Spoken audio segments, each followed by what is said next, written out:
Hello, Milton Brown, Kirklees Local TV.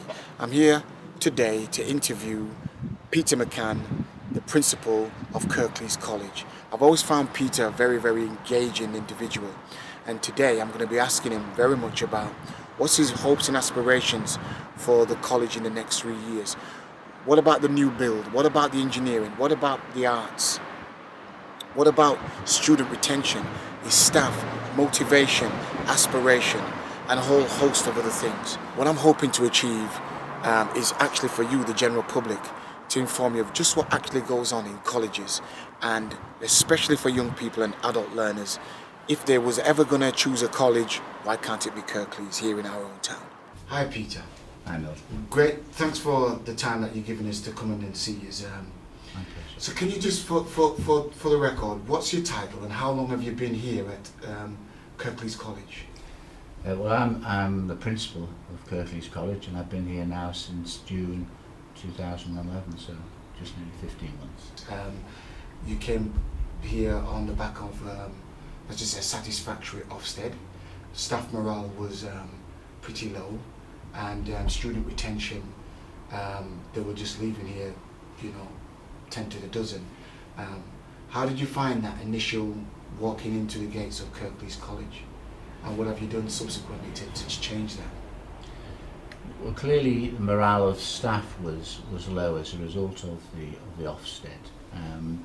So clearly the most important thing for me was to look at the culture of the college and to try and lift the staff and lift our collective aspiration, both of staff and of students, of what they could achieve at the college. And hopefully over the last 15 months, the results show that we've been successful in raising that aspiration, both in terms of what we've done for our students, but also what our students have done for themselves. Our student success rates improved last year in 2010-11 from 69% up to 82%, which took us from being in the lowest 10% of colleges to the upper quartile at the top 25%. And in the year just gone, in 2011-12, our success rates have improved still further. And I think we've done that through a greater understanding of student risk. I've had two mottos really, which I've tried to share with the staff.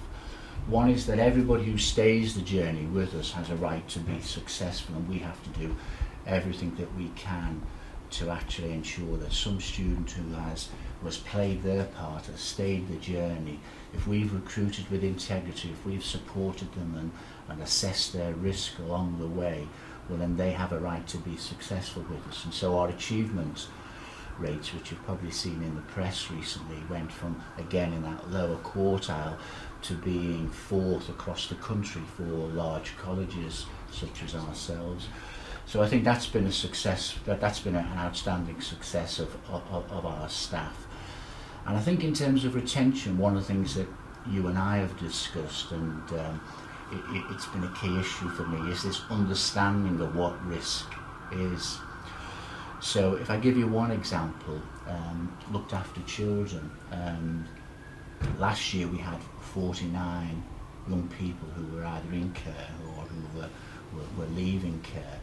And I'm very proud of the fact that only one of those students will not be successful with us. Now, if I compare that with previous years, significant numbers of those students actually left, and it's because they have very complex needs, and we as a college and our staff have to understand those needs.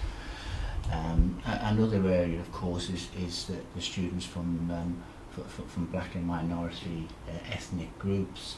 So we had one or two of those groups who had not stayed, in college to the same level as other students, and so again it was, and you played a big part in the beginning of that journey, in terms of staff understanding what some of those challenges were and what some of the risks that the students have and some of the barriers that can get in the way of those students being successful with us. And we've been on a journey, I think, in terms of making sure that we're focused on the needs of each and every individual students, because obviously the barriers that different students face are all different, and it's that focus on the individual and the needs of the individual rather than batch processing a group of 18, 20 students that I think has made a real difference to us this year.